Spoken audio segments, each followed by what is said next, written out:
In this video, I'm going to test Photoshop's new super resolution feature. I'm also going to upscale some 35mm images using super resolution and compare them to the same shot taken on a Hasselblad 100MP medium format camera. I'm also going to test Photoshop's super resolution against Topaz Gigapixel. Thanks to Squarespace for sponsoring this video. Use coupon code CARL to get a 10% discount. So what is Photoshop Super Resolution? Well, this is a new artificial intelligence plugin for Photoshop that enhances the size of the image. It says that it enhances the image by twice the size, but actually it's sizing it by twice the dimensions on the width and on the vertical, so therefore you're actually ending up with an image 4 times the area. So what we're going to do is look at how we do that and then run through a number of compare images. Now, the first thing that you need to consider in Photoshop is that the image can open in the correct format. It needs to open using the camera raw feature currently. So go into Preferences and go into File Handling, and in here you'll see Camera Raw Preferences, and in Camera Raw Preferences File Handling you need to make sure that you have the ability for JPEGs to open in Camera Raw and open supported TIFFs. If you've done that, then those particular image file formats will open in the Camera Raw feature, allowing you to use the Enhance function. I expect at some point, if not already, they will introduce the Super Resolution feature into the standard image size feature. So for my first test, I have this highly detailed image of this baby amongst this big pile of litter, which I shot for a anti-marine pollution campaign. And if we zoom in, this is the 50% resolution file, and this one is the full resolution original image. So what I'm going to do is I'm going to enhance the 50% resolution, and using the enhance feature, which you can access from here and say enhance, I'm going to tick super resolution. It's already ticked, and then I'm going to say enhance. Now it only has currently the default setting of enlarging it by twice the amount. It takes a little bit of time to do that, so let's let that pass. So we now have the super resolution enhanced. It's listed there as enhanced at the top of the screen, and I have the original full size. So these two images will now physically be the same size, but will they hold the same amount of detail? Let's open them and find out. I'm going to drag the enhanced image on top of the original image, and they are exactly the same size now because I set up the other one at 50%. Let's close down the enhanced image. Now the new enhanced image is the top layer on this particular shot. Let's zoom in and take a look and flick it off. And what a result. That is an excellent result on this image. Let's take a look close up at the baby. I can barely see any difference at all. So we have made a essentially 4 times area enlargement, and in actual fact, in some ways, it even looks sharper than the original image, which is really quite surprising. I am quite amazed at how that has handled that file and enhance that image. There are some areas that are maybe not quite as sharp as they were originally. It's changed the grain structure a little bit on the image, but if anything, it's actually improved the image a little bit in the enhancement process. Now that does ask the question of what would it be like if I enhanced the original image, which is a very large file, so I'm going to do that now. So let's go to the original image, And here's the original image, which is 11,600 pixels wide already. And we'll go into the enhance feature, say enhance. We now have a 23,200 wide pixel image. That is just incredible. Let's open it up and let's take a look. So I'm zooming in on the image. I'm only currently at 50% on that image. Now I'm in at 100%. We can see some minor artifacts created by that enhancement. But if we put it side by side the original image, which is the layer underneath here, and let's take a look. That is a very good result. We're already at 200% on the original image on the right-hand side. We're only at 100% on the image on the left. So it has given a very, very good result if I needed to blow this image up to an extraordinary size. Let's take a look at how it handles a smaller JPEG file. Now this JPEG file is quite interesting because this JPEG is only 3,600 pixels high. That's about A4 or letter size at 300 dpi. And I have struggled to actually find the original from this shot. It's many years old. So let's see if I can enhance this image and give myself a much larger version, but retaining the relevant detail. So here we have the enhanced version, which is now 5,764 pixels by 7,200 pixels. Let's open that up and let's take a look.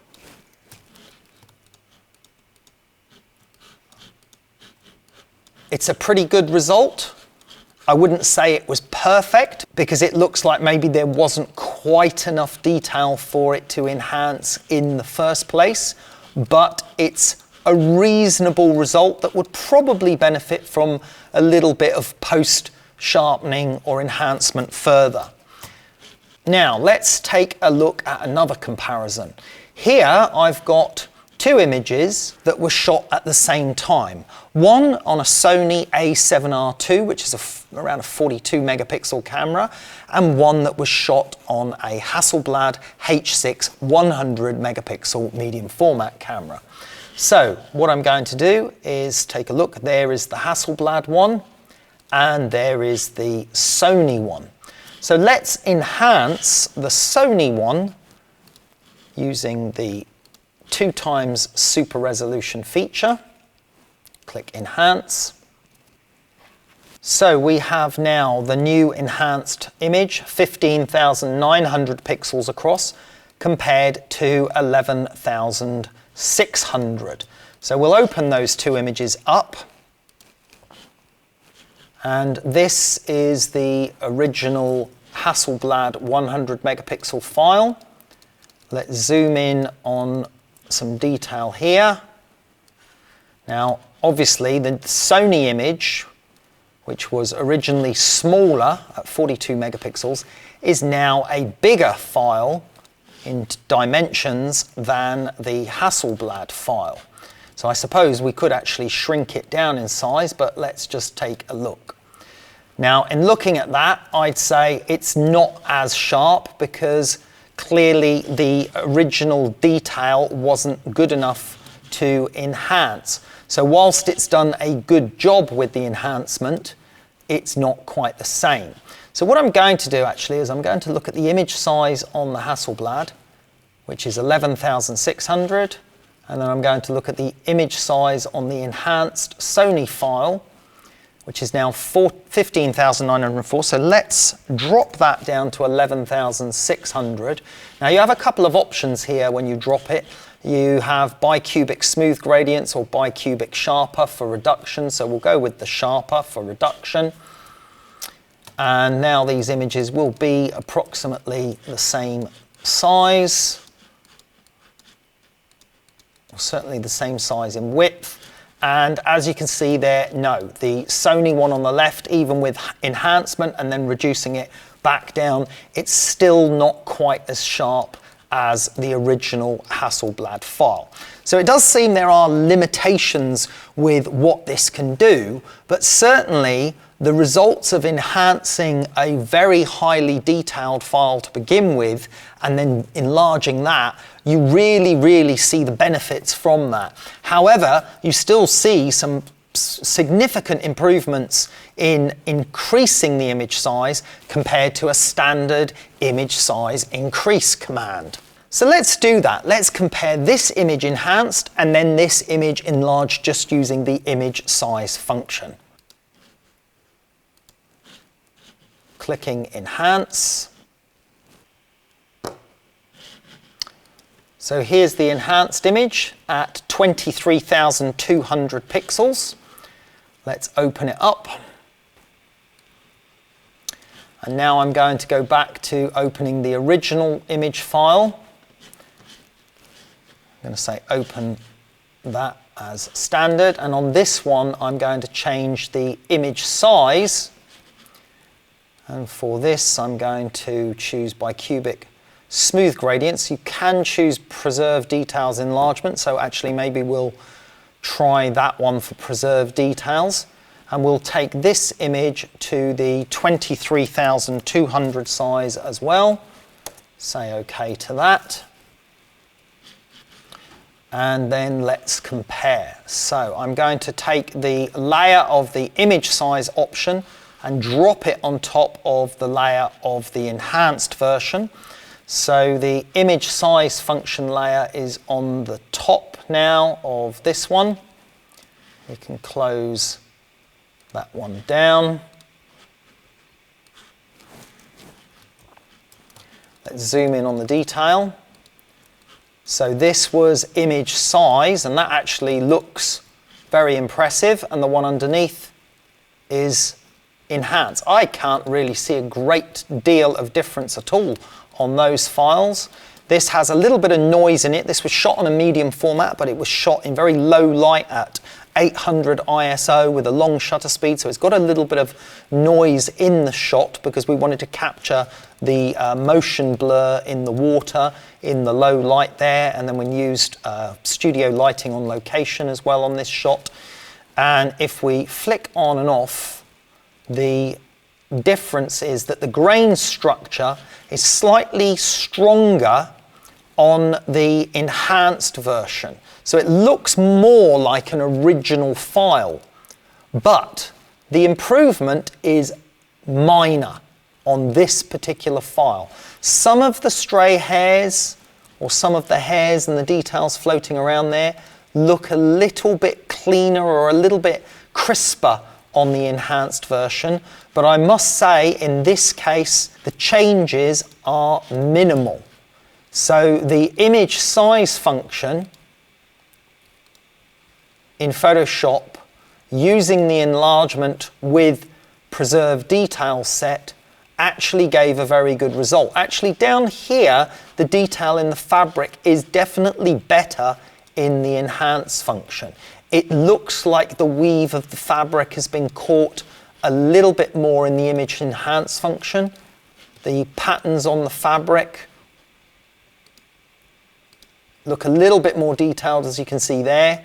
That's the image resize, that's the image enhance one. So it does look a little bit crisper in places.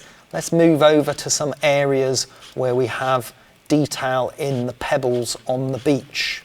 So here we have a nice area of detail of wet, glossy pebbles and a bit of seaweed. That image you can see on screen now is the image enhance one, and that's the image resize. Image enhance, image resize. Not a huge amount of difference in that area. So it's quite interesting how the image size function has actually worked very well, and the image enhance function is beneficial in key areas. Just here in the foam actually, the image enhance function looks a little bit more crisper, looks more like an original image, the grain structure, the look of the file. So I would say actually the image enhance has got the overall edge on this particular shot. So it seems the AI, the artificial intelligence that's being used here, is analysing the image very well and deciding which areas to give certain levels of detail to. This is apparent here in the foam, in the sea foam at the edge of the shore here. This one we're looking at is the image enhance, and that one is the image size command function, and it does look a little bit softer. Image enhance, image size. Maybe we can zoom in a tiny bit more. Image enhance, image size. Image enhance, image size. So the image enhance seems to hang on to the grain structure and the detail of the shot. Okay, so if that layer there is the image enhance function at double the size, let's do a comparison with the same image in Topaz Gigapixel enlarged by the same amount.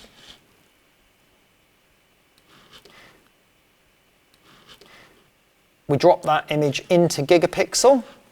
It's set for 2 times increase already, generating the preview. I'm going to move that over to the same area of foam just to take a look in that area. Looks kind of similar in terms of the enhancement as the Photoshop one. Let's open up the image to check. So first we need to say save image. I'm going to save it as a TIFF, 16-bit, in the same location.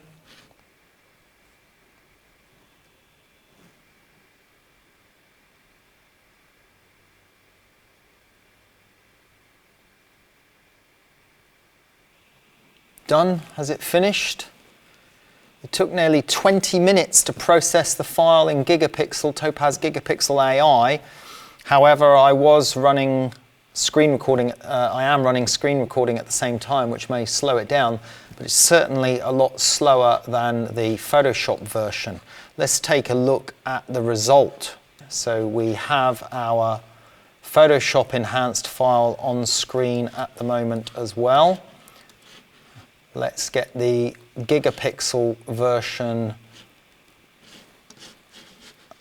open. It's the same size image, so I'm going to drop that layer on top of the enhanced file, the Photoshop enhanced file. I need to move it to the same position. And let's go in and take a look. So we're down in the foam area here. This is the Gigapixel file on screen now, and below it is the Photoshop Enhance. I'd actually say the Topaz Gigapixel is a little bit crisper, but is it better? Yes, in some ways it actually is better in certain areas. Again, let's move over to some of the key areas of the fabric here. It's increased the contrast annoyingly compared to the original file, which was enhanced with image size at the top there. So this is Topaz Gigapixel you're seeing now, and that's the Photoshop version. So it's actually sharper. If you look at that area of the fabric just here, it looks like it's done a better job, but it has increased the granularity, the grain structure slightly. It has increased the contrast. That's the Photoshop version. That's the image size version, which is softer. That's the Gigapixel version, where it's certainly tidied up the sharpness, etc. Let's look at the back of the hair and the shoulder area. So Gigapixel, Photoshop. Gigapixel, Photoshop. Gigapixel has probably done a better job. Photoshop, Gigapixel, Photoshop Gigapixel, Gigapixel, Photoshop, image size function. So actually, although it's pulled up some unusual strong grain structure in places, the way it's done it has enhanced the image. It has actually given it a little bit more bite and a little bit more sharpness compared to the Photoshop Enhance file. Let's head back down to this area here on the boulders, the pebbles and the seaweed. Photoshop Gigapixel, Photoshop Gigapixel. So it's very interesting. They're both very good.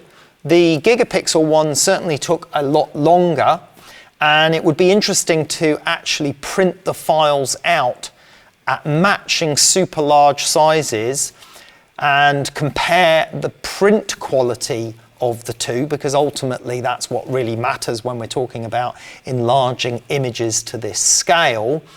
Both of them are obviously an improvement over a standard image size enlargement, but it seems that sometimes one of them may be beneficial in one area of an image compared to another.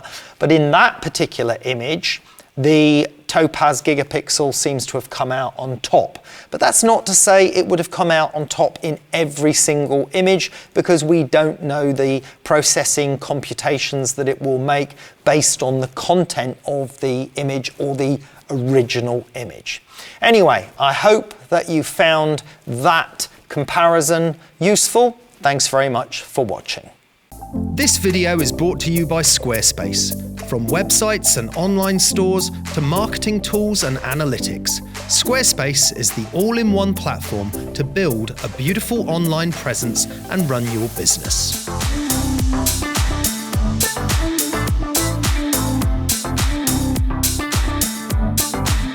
Head to squarespace.com for a free trial. And when you're ready to launch, go to squarespace.com/Carl to save 10% off your first purchase of a website or domain.